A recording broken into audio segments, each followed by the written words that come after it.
वाणी कबीर साहब।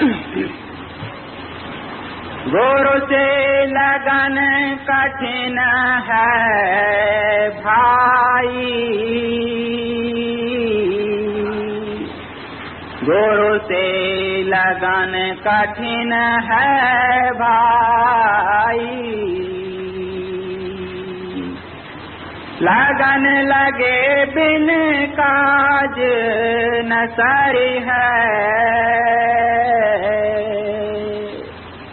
जीव प्रलय होए जाई।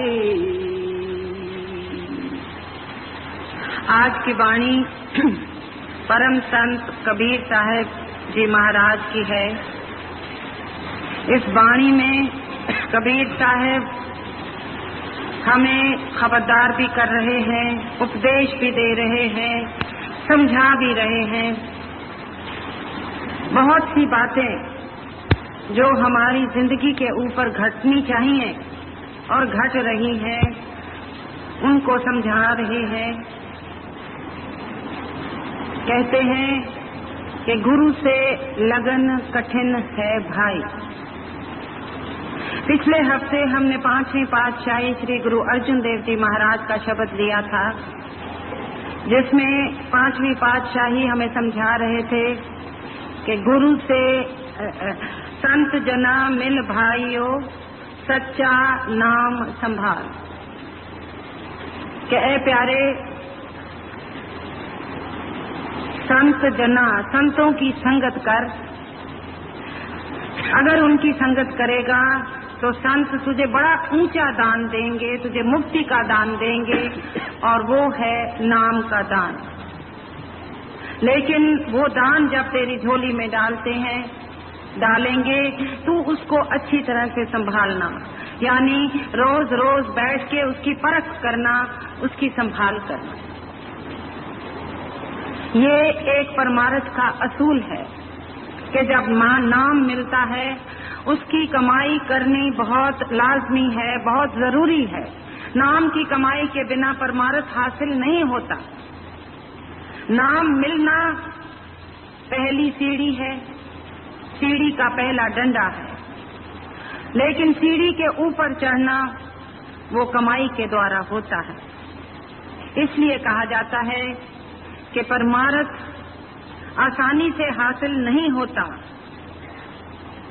हजूर फरमाया करते थे कि परमार्थ को हासिल करने के लिए मन को तीसरे तिल के ऊपर लाकर खड़ा करने के लिए मन से झगड़ा मोल लेना पड़ता है।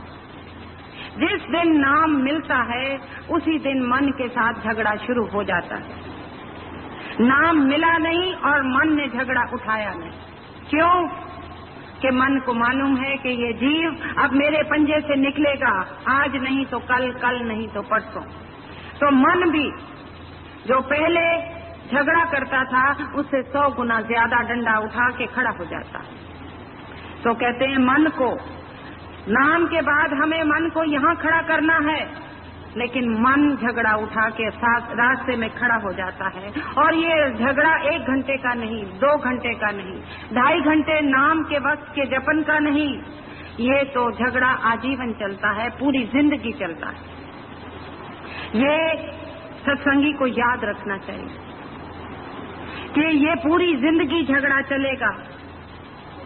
लेकिन अगर ये झगड़ा जारी रहा, और जारी रहना चाहिए, ये झगड़ा मन के साथ कभी खत्म नहीं होना चाहिए। जिसने मन के साथ झगड़ा खत्म कर दिया वो हार गया। जिसने मन के साथ झगड़ा जारी रखा वो जीत जाएगा, उसकी आत्मा जीत जाएगी और उसको उसका फल मिलेगा, और वो फल है परम आनंद, वो फल है मुक्ति। लेकिन आत्मा को मुक्ति और परम आनंद भी आसानी से नहीं मिलता। उसके लिए हमें इस शरीर के अंदर बैठ के बहुत कुर्बानियां करनी पड़ती हैं। कुर्बानी का क्या मतलब है कि अपने इस शरीर को नाम की कमाई के अंदर ढालना पड़ता है, उसको कुर्बानी कहते हैं। मन मानता नहीं, कमाई करनी है। जब लड़ाई जारी हो जाती है तो एक दल हारता है, एक दल जीतता है। किसने हारना है, किसने जीतना है, इस बात का फैसला हम करेंगे भजन और कमाई करके। तो कहते हैं कि कुर्बानियां करनी ही पड़ती हैं, कुर्बानी के बिना कुछ हासिल होता नहीं। अगर कुर्बानी परमार्थ में न करनी पड़ती हो तो फिर मन हमारा दुश्मन कैसे हुआ? वो तो फिर हमारा साथी हुआ। दुश्मन को साथी बनाना है, दुश्मन को मित्र बनाना है, लेकिन ये ऐसा दुश्मन है जो प्यार से नहीं मानता। ये ऐसा दुश्मन है जो इसका सामना करो तब मानो, इसको आंख दिखाओ, इसका कहना न मानो, तब ये जाके हार मानता है, नहीं तो नहीं मानता। हमारे लिए संत और महात्मा मिसाल बन के दिखाते हैं, मिसाल बन के उन्होंने अपनी जिंदगी गुजारी है। और वो क्या है? अब आप देखें कि गुरु नानक साहब जी महाराज ने 12 साल तक पत्थरों की सेज के ऊपर बैठ के नाम की कमाई की। उनको जरूरत नहीं थी, लेकिन मिसाल कायम करनी थी कि नाम की कमाई कुर्बानी के बिना मन के साथ लड़ाई नहीं होती, परम आनंद हासिल नहीं होता, परमार्थ हासिल नहीं होता। ईसा मसीह क्राइस्ट 19 साल तक तिब्बत के बर्फानी पहाड़ों के अंदर बैठ के उन्होंने कमाई की, तब जाके उनको परमार्थ हासिल हुआ। स्वामी जी महाराज 17 साल तक एक अंधेरी कोठी के अंदर बैठ के सिर्फ हाजत के लिए बाहर आते थे, बैठ के उन्होंने भजन और सिमरन किया। इसको कुर्बानी कहते हैं। वो भजन और सिमरन क्या था? हमारे लिए मिसाल के मन के साथ ऐसे लड़ा जाता है। मन के साथ हथियार अगर उठाना है तो कुर्बानी का हथियार उठाओ। क्यों? कि मन हमारी आत्मा और परमात्मा के बीच में एक बहुत बड़ी दीवार बन के खड़ा हुआ है, एक बहुत बड़ा विरोधी बन के खड़ा हुआ है। वो विरोधी जो है वो हमें इस दीवार को तोड़ने नहीं देता, गुरु के नाम की कमाई नहीं करने देता, हमारे विवेक को खत्म कर देता है। हम जानते हैं कि कमाई गुरु ने नाम दिया है, हमारा फर्ज है कि हम कमाई करें, लेकिन मन हमारे विवेक को खत्म कर देता है। पलटू साहब क्या कहते हैं? कहते हैं मन माया से मिल गया। मन जो है वो माया का साथी है, माया भी भुलाती है, माया के साथ मिलके मन भी भुलाता है। मन माया से मिल गया तो क्या हाल हुआ हमारा? मारा गया विवेक, सोचने की शक्ति, सच्चाई की शक्ति, नाम की कमाई की शक्ति बिल्कुल खत्म हो जाती है। तुलसीदास जी महाराज रामायण के अंदर लिखते हैं, कहते हैं कभू मन विश्राम न मान्यो। कहते हैं मन कभी आराम विश्राम में नहीं बैठता। ये तुलसीदास जी महाराज कह रहे हैं कि इतना चंचल मन है कि ये आराम करके बैठता ही नहीं। क्योंकि अगर आराम करके बैठ जाए तो जीव आत्मा इसके पंजे से छूट जाए। वो विरोधी बन के हमारे सामने खड़ा रहता है। कहते हैं जब से जीव संसार में आया है, इसका जोड़ परमात्मा के साथ होना चाहिए था, लेकिन अब इसका जोड़ मन के साथ हो गया है। और मन क्या है? मन कोई छोटी ताकत नहीं है, मन त्रिलोकी का राजा है, मन त्रिलोकी नाथ है, काल का सबसे बड़ा नुमाइंदा है। ताकत वाला है कि इसने ऋषियों को, मुनियों को सिर्फ गिरा ही नहीं दिया, अपने इशारों के ऊपर नचाया है। हमारी क्या वक़्त है? ऋषि और मुनि जिन्होंने हजारों साल तपस्या की है, उनको भी अपनी एक छोटी उंगली के इशारे पर नचाया है। कहते हैं कि ए जीव, तू क्या सोचता है कि तू मन को काबू कर सकता है? ये मन एक ऐसा दुश्मन है जिसका ना कोई रूप है, जिसका ना कोई रंग है, ना जिसकी शक्ल है, इसकी कोई रूपरेखा ही नहीं है, लेकिन इसने सारे संसार को अपने फंद के अंदर, अपने जाल के अंदर फंसाया हुआ है। और कहते हैं सभी इस संसार में मरते हैं, ये शरीर मर जाता है लेकिन मन नहीं मरता। शरीर राख हो जाता है लेकिन आत्मा जब शरीर को छोड़ती है तो मन आत्मा का साथ कभी नहीं छोड़ता। इतना बलवान है, इतना ताकतवर है। दरिया साहब बिहार वाले क्या कहते हैं, कहे दरिया मन को कर कैद। दरिया साहब कहते हैं कि ऐ जीव, अपने मन को अपनी कैद में कर। अब तू मन की कैद में है, उसको अपनी कैद में कर। अगर जो चाहे सतनाम, अगर तुझे सतनाम चाहिए, अगर तुझे सचखंड चाहिए तो मन को अपनी कैद के अंदर कर। उसका नतीजा क्या होगा, कर्म काट नर निजपुर, तेरे कर्म सारे कट जाएंगे। तू अपने घर पहुंच जाएगा, जाए बसो निज धाम। तू अपने घर में जाके बसेरा कर लेगा, तू सुखी हो जाएगा, तू परम आनंद में चला जाएगा। इसलिए बार बार संत जन सिर्फ इशारे ही नहीं करते, साफ साफ ठोक बजा के कहते हैं कि मन के साथ लड़ाई करने के लिए, मन को ठोकर मारने के लिए, मन को हराने के लिए, प्यारे तेरे में ताकत नहीं है। तू अपनी ताकत से मन को कभी नहीं हरा सकेगा। मन को हराने के लिए तुझे मन से बड़ी ताकत चाहिए। और वो ताकत कौन सी है? वो ताकत सतगुरु, वो ताकत सतगुरु का दिया हुआ नाम है। और तेरे हिस्से में जो कुर्बानी आती है वो ये है कि तू नाम की कमाई कर। इसलिए ऐ परमार्थी, ऐ गुरु के प्यारे,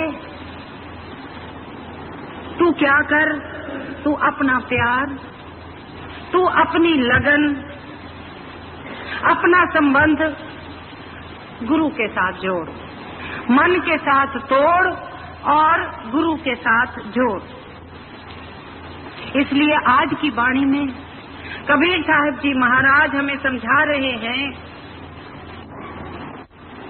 कि ऐ जीव, जब तेरे ऊपर सतगुरु नामदान की बख्शीश कर देते हैं तो तेरी हालत बदल जाती है। तुझे नहीं पता लगता,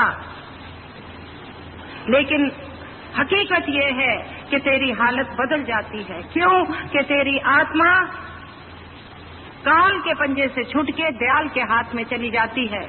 इसलिए कहते हैं कि तेरी हालत बदल जाती है। तू काल का बंदा नहीं रहता, तू दयाल का बंदा हो जाता है। लेकिन हमें इस बात का एहसास इसलिए नहीं होता कि हम वैसे के वैसे दुनियादार रहते हैं, वैसे के वैसे दुनिया के अंदर फंसे रहते हैं, दुनिया के अंदर जकड़े रहते हैं। इसलिए हमें इस बात का बोध नहीं होता, इस बात की हमें समझ नहीं आती। तो कहते हैं कि नाम की कमाई के लिए ये बहुत जरूरी हो जाता है कि तू दुनियादार से परमार्थी बन। और परमार्थी बनने के लिए तुझे नाम के दाता सतगुरु के साथ अपनी लगन लगानी पड़ेगी। उसके साथ तुझे अपना प्यार करना पड़ेगा, अपना प्यार जोड़ना पड़ेगा, अपने आप को उसके हवाले करना पड़ेगा। कहते अपनी जिंदगी की तरफ नजर लगा के देख, नजर डाल के देख कि तुझे नाम का दान लिए कितने साल हो गए। किसी को 50 साल हुए हैं, किसी को 40, किसी को 20, किसी को 10, किसी को 5। जिंदगी के इतने हिस्से हो गए हैं नाम का दान लिए हुए। तो क्या हम दुनियादार से परमार्थी बने? ईमानदारी से हमको अपने अंदर झांक के देखना चाहिए कि हमारे अंदर बदलाव आया है, नहीं आया। लेकिन आना जरूरी है, अति जरूरी है, बहुत जरूरी है। क्यों कि इस मार्ग पर कदम रखकर खड़े नहीं होना, इस मार्ग के ऊपर कदम रख के आगे चलना, आगे चलना बहुत जरूरी है। लेकिन ये मार्ग इतना आसान भी नहीं है।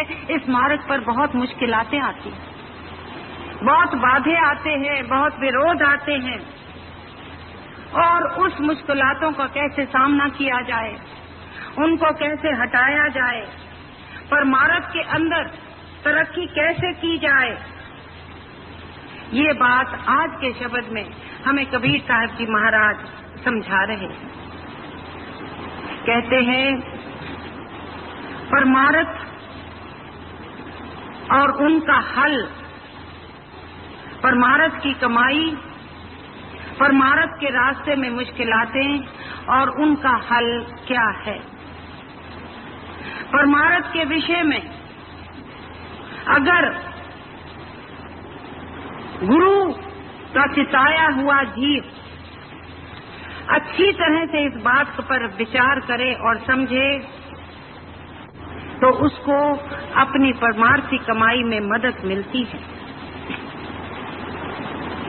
गुरु के साथ प्यार शिष्य को के लिए इसलिए जरूरी है कि उसका मन दुनिया के अंदर फैला हुआ है, बेटे बेटियों में फैला हुआ है, रिश्तेदारियों में फैला हुआ है, धन की कमाई के अंदर फैला हुआ है। उस फैले हुए ख्याल को सिमटाने के लिए उसको किसके साथ प्यार करना है? उसको गुरु के साथ प्यार करना है। क्यों कि गुरु एक है, एक ओंकार, गुरु एक है। अनेक से तू ख्याल हटा के जब एक के अंदर ख्याल लगाएगा तो तेरा ख्याल टिक जाएगा। जब तेरा ख्याल 10 दिशाओं के अंदर फैला हुआ है तो तेरा बता ख्याल टिकेगा कैसे? ये टिकेगा तब जब तू 10 दिशाओं में से अपना ख्याल निकाल के एक दिशा के अंदर, एक नुक्ते के अंदर, एक पॉइंट के अंदर, एक मरकज के अंदर ला के इसको जब खड़ा करेगा, तब जाके तेरा ख्याल ठहर जाएगा, इकट्ठा हो जाएगा, खड़ा हो जाएगा। उसका फायदा क्या होगा? जब तेरा ख्याल इकट्ठा हो जाएगा, तू गुरु के साथ एक हो जाएगा। अब तू गुरु से अलग है, फिर तू गुरु के साथ एक हो जाएगा। लेकिन कहना आसान है, करना बड़ा मुश्किल है। इसीलिए कबीर साहब कहते हैं, गुरु से लगन कठिन है भाई। कहते हैं गुरु के साथ, गुरु ने तुझे नाम दे दिया, तूने वचन दिया कि मैं नाम की कमाई करूंगा, लेकिन जब कमाई करने बैठा तो बड़ी कठिनाई हुई, बड़ी मुश्किलात हुई। गुरु के साथ तेरा प्यार जमता ही नहीं, पड़ता ही नहीं, लगता ही। वो जानते हैं, संत जन जानते हैं कि हम कितने निर्बल हैं, कितने मजबूर हैं। इसलिए हमारी ही हालत को हमारे ही लिए बयान करके कहते हैं कि मैं जानता हूँ प्यारे कि तेरी लगन गुरु से लगनी बड़ी कठिन है। गुरु से लगन कठिन है भाई। पर अगली तुक में कहते हैं, लगन लगे बिन काज न सरी है। कि याद रख, मैं जानता हूँ कि तेरी लगन लगनी बड़ी मुश्किल है, लेकिन ये भी तू याद रख ले कि जब तक तू गुरु के साथ लगन नहीं लगाएगा, तेरा काज नहीं सरेगा, तेरा काम नहीं बनेगा। इसलिए गुरु के साथ प्यार कर, और गुरु ने जो तुझे ताकत दी है नाम के जरिए, उसका इस्तेमाल कर। अगर तू उसका इस्तेमाल करेगा तो तेरा फैला हुआ ध्यान इकट्ठा होना शुरू हो जाएगा। गुरु ने तुझे 3 नुक्ते दिए। पहला नुक्ता सिमरन का दिया है, दुनिया के सिमरन को काटने के लिए सिमरन दिया है, 5 नाम का सिमरन दिया। इससे तेरा दुनिया का सिमरन कटेगा। जो सारा दिन हम दुनिया की बात सोचते हैं, वो धीरे धीरे धीरे धीरे सिमरन से कट जाएगा। दुनिया का तू ध्यान करता है। हम में से कोई ये दावा करके कहे कि हम आंख बंद करते हैं और यहाँ पर शब्द स्वरूप आ जाता है। कौन कह सकता आ जाता है? नहीं आता। लेकिन आता है स्वरूप किसका? दुनिया का, बेटे का, बेटियों का, धंधे का, इसका उसका स्वरूप तो आता है, लेकिन दुनिया के स्वरूप आते हैं। तो कहते हैं कि जब तू नाम की कमाई के अंदर जुड़ जाएगा, सिमरन तेरा पक्का हो जाएगा, तो तेरा ध्यान भी यहाँ पर ठहरना शुरू हो जाएगा।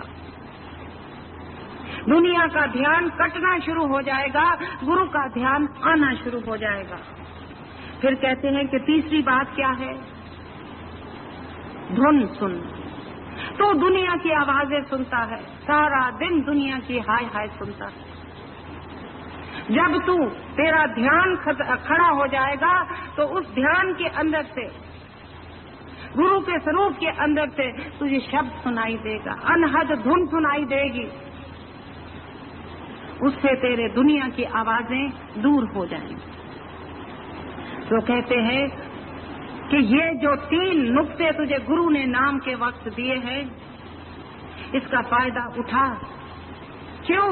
कि इन 3 नुक्तों के ऊपर अगर तू चलेगा तो तेरे जन्मों जन्मों के कर्म जल के राख हो जाएंगे, तू आजाद हो जाएगा। इस वक्त तेरे ऊपर तेरी कमाई क्यों नहीं होती? तू नाम में क्यों नहीं प्रगति करता? तेरा मन क्यों नहीं लगता? इसके अंदर 2 बोझ हैं। एक पिछले जन्मों के कर्मों का बोझ है, और अब और क्रियमान जो तेरे संबंध हैं, जो शक्लें हैं, जो प्यार हैं, उनका बोझ है, उनकी जंजीरें हैं, उनकी रस्सियां हैं जो तुझे हर वक्त खींचती है।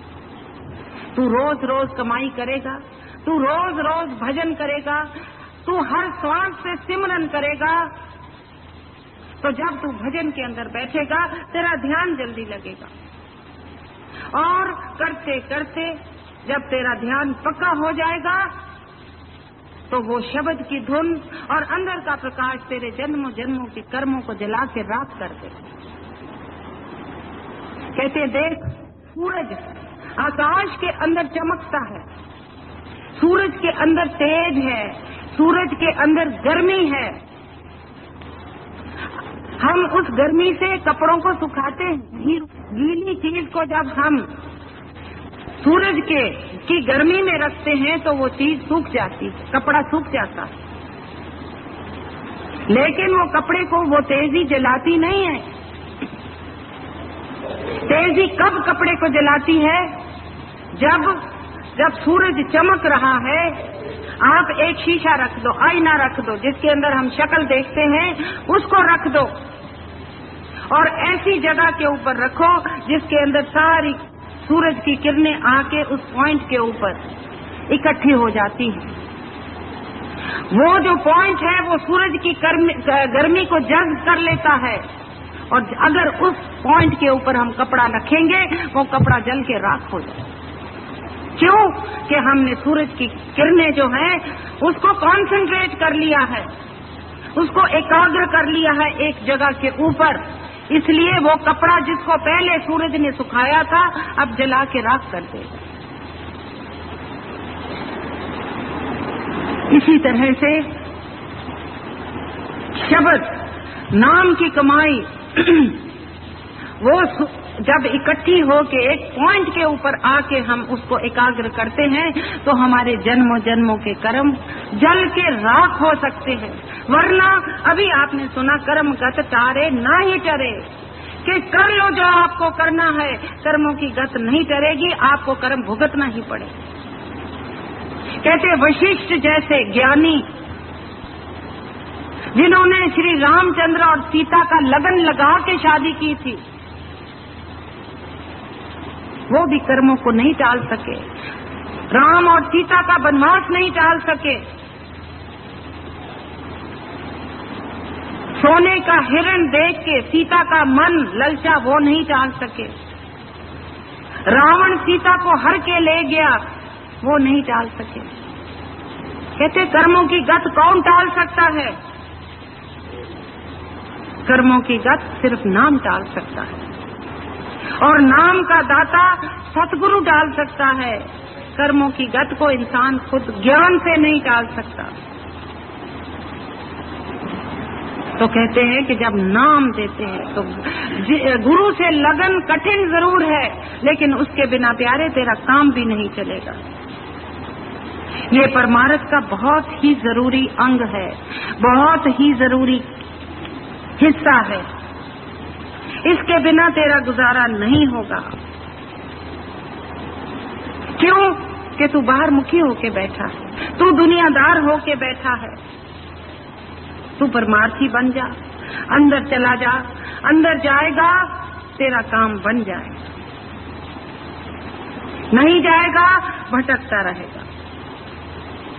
इसलिए तू क्या कर, तू रोज रोज भजन कर, गुरु की हस्ती को पहचान कि गुरु कौन है, गुरु ने तुझे क्या दिया है, और जो तुझे दिया है उसका नतीजा क्या होने वाला है। कहते अयाना न बन, सियाना बन। तुझे गुरु ने जब नाम दिया है तेरी हस्ती बदलने के लिए दिया है, तुझे नर से नारायण बनाने को दिया है। लेकिन हम क्या करते हैं? हम गुरु को खाता देखते हैं, पीता देखते हैं, चलता देखते हैं, फिरता देखते हैं। हम समझते हैं कि गुरु हमारी तरह से इंसान है। हाँ, गुरु देखने में इंसान है, लेकिन हमारे और गुरु में जमीन और आसमान का फर्क है। हम माया के पुतले हैं, वो शब्द का पुतला है। वो शब्द अपने आप को इस देह के पुतले के अंदर बंद करके आया है। इसलिए गुरु को कभी भी शिष्य को मानुष नहीं समझना चाहिए। संत तो परोपकार के लिए आते हैं, हमें समझाने के लिए आते हैं, हमारी भलाई के लिए आते हैं, हमें घर वापस ले जाने के लिए आते हैं। लेकिन हम इन्हीं बहस मुबाहसों में फंस जाते हैं कि गुरु में और हमारे में क्या फर्क है। गुरु का भी परिवार है, हमारा भी परिवार है। गुरु को भी सर्दी लगती है, हमें भी सर्दी लगती है। गुरु को गर्मी लगती है, हमें भी गर्मी लगती है। फर्क क्या है? ये अंधा ही कह सकता है, सुजागा नहीं कहता, क्योंकि उसने अंदर जाके गुरु की हस्ती को देख लिया है, उसने उस सच्चाई को जान लिया है। हमने उस सच्चाई को नहीं जाना, लेकिन सत्संगी को रोज रोज भजन जो करता है वो गुरु की हस्ती को समझने लगता है। जो भजन नहीं करता उसके मन के अंदर अभाव आना जरूरी है। क्यों? कि उसके साथ नाम का सहारा नहीं है। अगर सिख के मन में गुरु के लिए अभाव आ जाए तो उसकी जिंदगी बह जाती है, उसकी जिंदगी का कोई अर्थ ही नहीं रहता। इसलिए नाम देने के वक्त ये हिदायत दी जाती है कि प्यारे रोज रोज कम से कम अपने सारे दिन का 24 घंटे का 10वां हिस्सा जो है वो नाम की कमाई को दे और जरूर दे। अगर नहीं देगा तो जो नाम का हीरा मिला है उसकी कीमत नहीं पा सकेगा, दुखी रह जाएगा। गुरु ने जो रास्ता दिखाया है उस रास्ते पर चल, कदम ब कदम चल, तेरी तरक्की होगी और जरूर होगी। तू घबरा ना, तू अपना दिल न हार।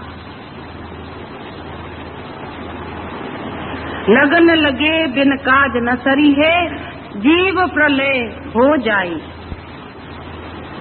जब हम नाम लेते हैं हमारी हालत कैसे पलटती है, कभी हमने सोचने की कोशिश की है? जब हमें नाम मिलता है उस वक्त हमारे कर्मों की नाव जो है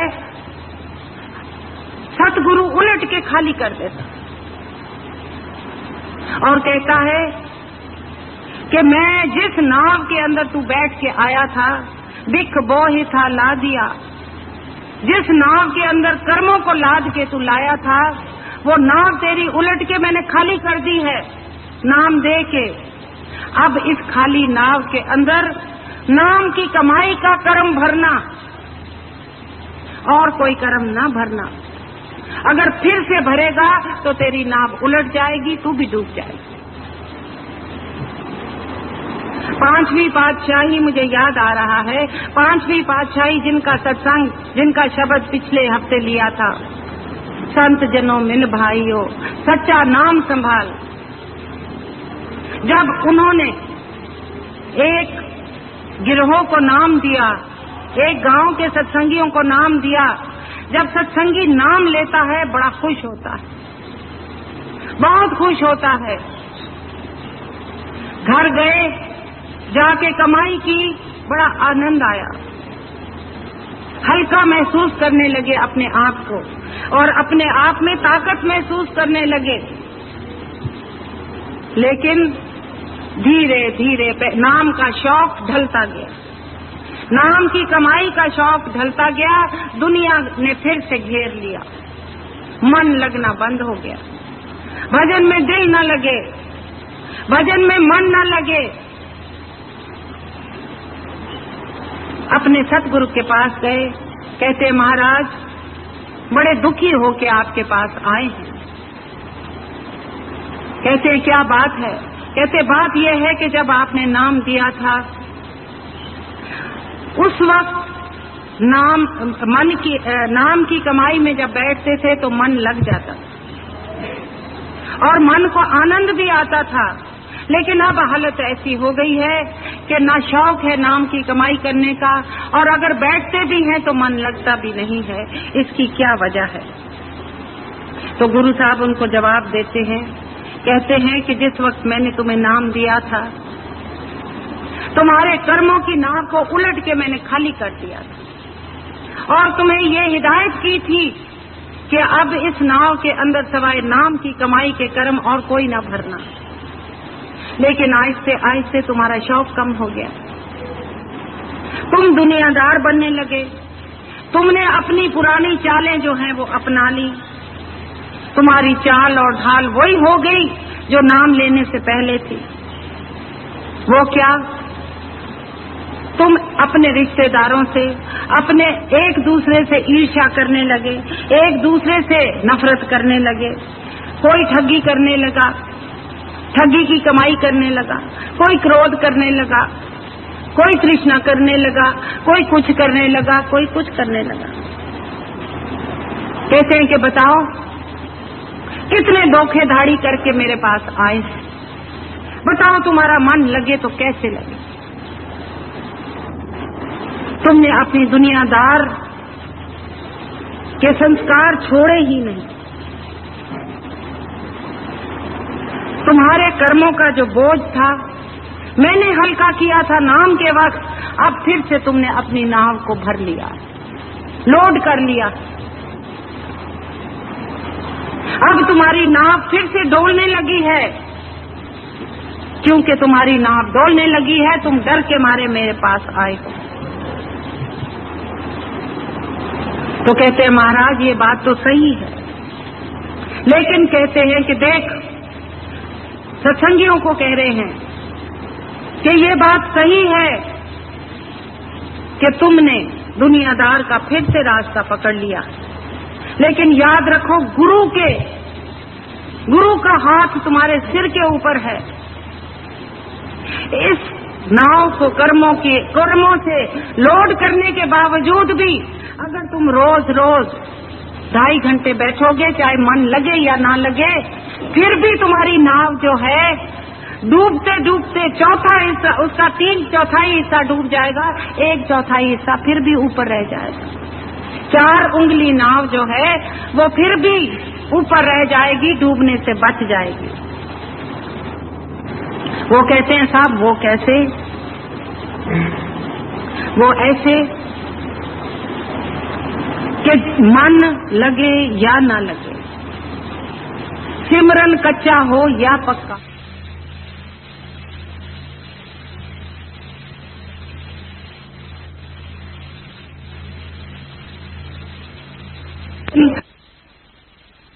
माई के ऊपर पानी फेर दिया मन के कहे से, और मन कैसे उठाता, उठ भजन कर, उठ भजन कर। लेकिन किस लिए कि जिस वक्त मन को मालूम था कि आज इसके ऊपर मेहर की वर्षा होनी है, आज इसको शब्द स्वरूप के दर्शन होने हैं, आज इसके अंदर प्रकाश आना है, लेकिन उस घड़ी को टाल दिया और फिर घड़ी को टाल उसको उठाता है कि उठ। कहते हैं महाराज इसका क्या मतलब है? तो हजूर खुले आम फरमाते हैं कि ये मन की चाल थी, ये मन की चाल थी। आज तेरे ऊपर मेहर की बरखा होनी थी, आज ना था जो तुझे मन ने सुलाए रखा और फिर खुद जगाया तेरा मित्र बन के, लेकिन वो जो वेला था वो टल गया। कहते घर जा बेटा, कमाई कर, वो वक्त फिर आएगा तेरे ऊपर फिर से दया हो। देखो मन कैसा है। कबीर साहब कहते हैं कि मन बिना सिर का चोर है, इसकी कोई रूप नहीं, कोई रेखा नहीं, कभी मित्र बन के धोखा देता है, कभी दुश्मन बन के धोखा देता है। इसलिए कबीर साहब कहते हैं कि गुरु से लगन कठिन है भाई, गुरु से प्यार करना बड़ा कठिन है, क्योंकि मन रूपी रावण हमारे अंदर खड़ा विरोध करता है जगह जगह के ऊपर। तो क्या है कि रोज रोज तेरा मन लगे या न लगे, रोज रोज गुरु को याद कर, गुरु के साथ प्यार कर। तेरी नाव कर्मों से भर भी जाएगी तो डूबेगी नहीं। क्यों? कि तो गुरु को याद करता है। गुरु तेरी नाव को डूबने नहीं देगा। गुरु के वचन नाम के वक्त जो गुरु हुक्म देते हैं वो शिष्य की जिंदगी का असूल बन जाना चाहिए। जो गुरु ने कहा है वो पत्थर पर लकीर हो जानी चाहिए। और अगर शिष्य अपने आप को गुरु के हुक्म के अंदर ढाल लेता है तो क्या मन की क्या ताकत है कि उसको घसीट सके। मन हमको इसलिए घसीटता है कि हम गुरु के हुक्म के अंदर नहीं रहते। गुरु का हुक्म शिष्य के लिए लक्ष्मण रेखा होनी चाहिए। लक्ष्मण रेखा से हमने पैर बाहर निकाला, मन रूपी रावण हमको उड़ा के ले जाएगा और जरूर ले जाएगा। इसलिए गुरु के हुक्म के अंदर रहो। फिर पूछते हैं गुरु साहब से, कहते हैं महाराज जब आखिरी वक्त आएगा, जब आत्मा इस देह को छोड़ेगी, जब मौत आएगी तो हमारा क्या हाल होगा। जिन्होंने नाम की कमाई नहीं की उनका क्या हाल होगा। हमें इस बात का डर है, हमें इस बात का भय है। तो महाराज कहते हैं कि देखो जब गुरु नाम दे देता है वो बिरध को संभालता है, वो अपने शिष्य को नहीं छोड़ता। मौत के वक्त वो जरूर आएगा और जरूर आएगा, लेकिन फर्क होगा। फर्क ये हो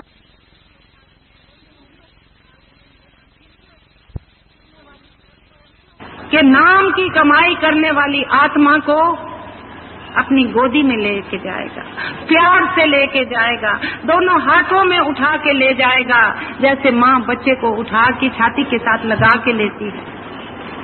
अगर कमाई नहीं करोगे तो भी लेके जाएगा, लेकिन घसीट के लेके जाएगा। लेके तो वो ही जाएगा, लेकिन फिर फर्क ये है कि हाथों में नहीं उठाएगा, घसीट के लेके जाएगा, पर लेके जरूर जाएगा। तो कबीर साहब हमें इस बात के लिए समझाते हैं कि प्यारे लगन अगर गुरु से लगानी है तो तू कैसे लगा, किस तरह से लगा, कैसे लगा, किस तरह से लगा। कहते हैं गुरु भक्ति से लगा, गुरु की भक्ति कर। कहते तू भक्ति तो करता है, जैसे सिमरन करता है, जैसे ध्यान करता है, वैसे तू भक्ति भी करता है। लेकिन गुरु की भक्ति नहीं करता, दुनिया की भक्ति करता है। भक्ति किसको कहते हैं? भक्ति का मतलब है रंग के अंदर रंग जाना।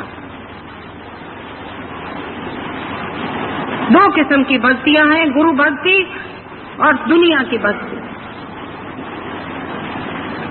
कहते हैं कि दुनिया का रंग अपने ऊपर से नाम की कमाई से उतार, दुनिया की भक्ति को खत्म कर और नाम की भक्ति के अंदर लग जा।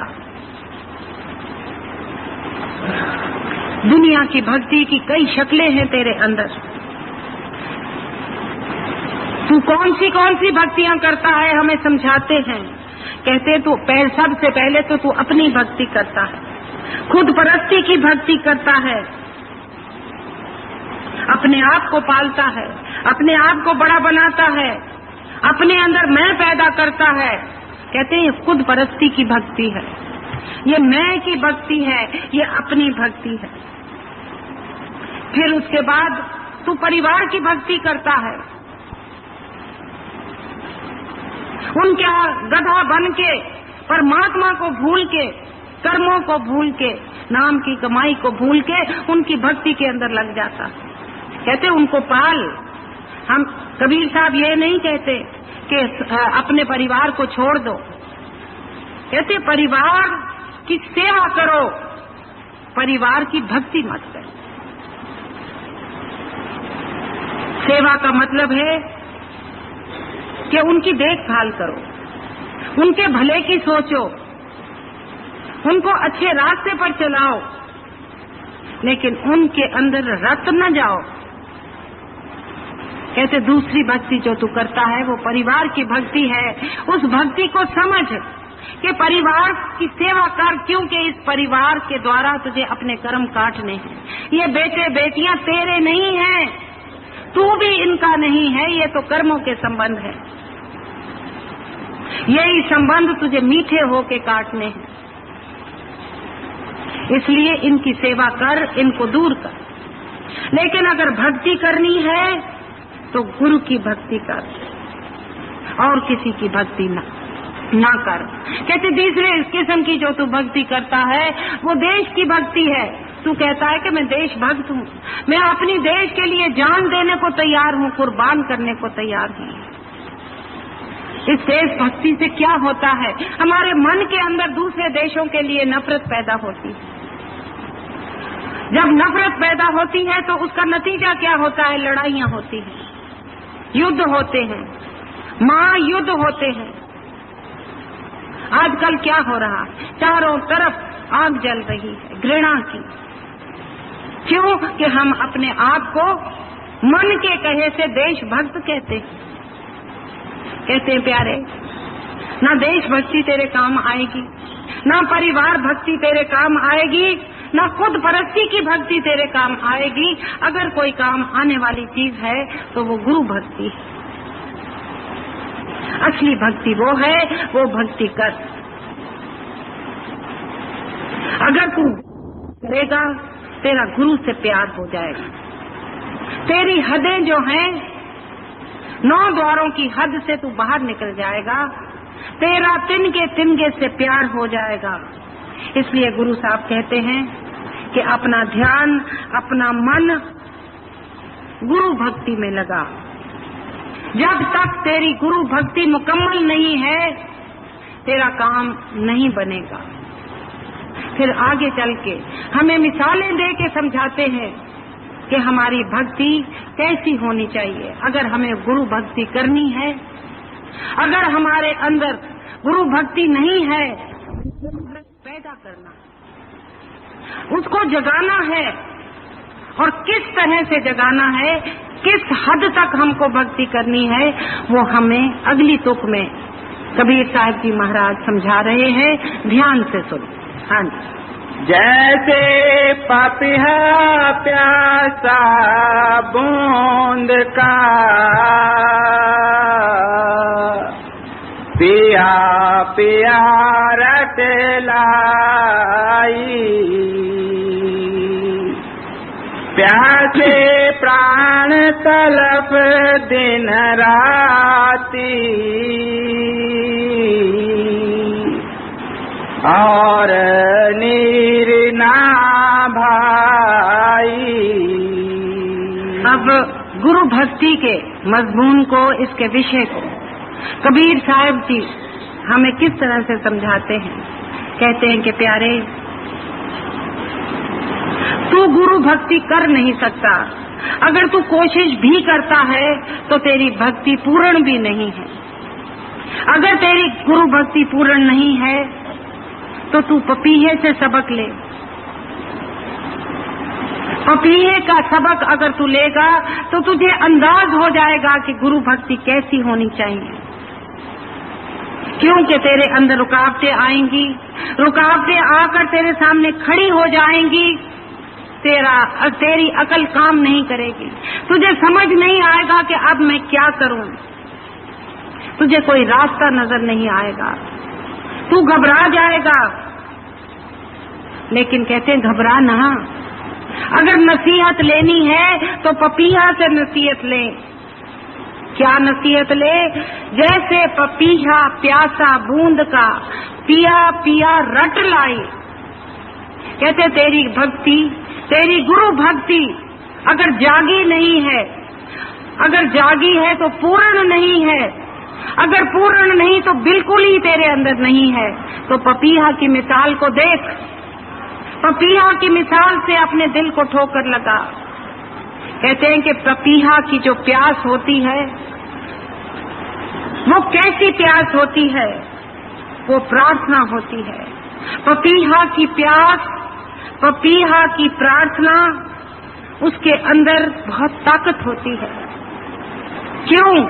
कि पपीहा स्वांति बूंद का प्यासा होता है।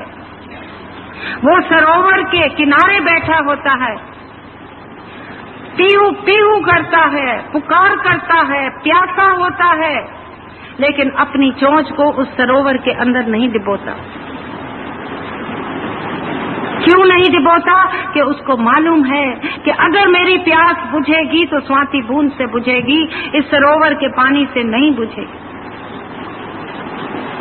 तो ऐ जीव, तेरी प्यास अगर बुझेगी तो गुरु भक्ति से बुझेगी, दुनिया की भक्ति से तेरी प्यास कभी नहीं बुझेगी। जिस समय पपीहा को प्यास बहुत सताती है, वो नदी के अंदर पानी देखकर भी उसको नहीं पीता, बादलों का पानी यानी स्वाति बूंद उसको नहीं मिलती, तो वो तड़पता है। और जब तड़पता है तो एक चित होके प्रार्थना करता है, अपने पिया को, बादलों को पुकार करता है, अरदास करता है, प्रार्थना करता है, नम्र होके प्रार्थना करता है, रो के प्रार्थना करता है। कहता है, ऐ वाहिगुरु अकाल पुरख, मैं प्यासा हूँ, मेरी प्यास तू स्वाति बूंद बेच के बुझा। इसी तरह से जीव जब भजन के अंदर बैठता है, उसको पपीहा की तरह से तड़पना है और गुरु से प्रार्थना करनी है, अरदास करनी है कि सतगुरु अपना दर्शन दे। मेरी प्यास, मेरी गुरु भक्ति तब संपूर्ण होगी, मेरी प्यास तब पूर्ण होगी, मेरी प्यास तब मिटेगी जब सच्चे पातशाह तेरा दर्शन होगा। इसलिए जब भजन पर हम बैठते हैं उस वक्त अरदास बहुत जरूरी, उस वक्त प्रार्थना बहुत जरूरी है। प्रार्थना करनी है कि मैं पापी जीव, मैला कुचैला, कर्मों का मारा हुआ, मन का दबाया हुआ, सच्चे पातशाह तेरी हाजिरी में आया हूँ, मेरे ऊपर दया कर, मेरे ऊपर मेहर कर, मुझे अपना दर्शन दे, मेरे ऊपर इतनी दया कर कि मेरा फैला हुआ मन तेरे चरणों के अंदर आके इकट्ठा हो जाए। करके ये रो के, रोना भी तब आता है जब बिछोड़ा होता है। बिछोड़ा ही नहीं है गुरु का तो गुरु की भक्ति कहाँ से आए, गुरु का प्यार कहाँ से आए। जब बिछोड़ा होता है तो प्यार भी जागता है, भक्ति भी जागती है, प्रार्थना भी जागती है। प्यार नहीं है, प्यार की कमी है, अरदास की कमी है, प्रार्थना की कमी है, रोने की कमी है।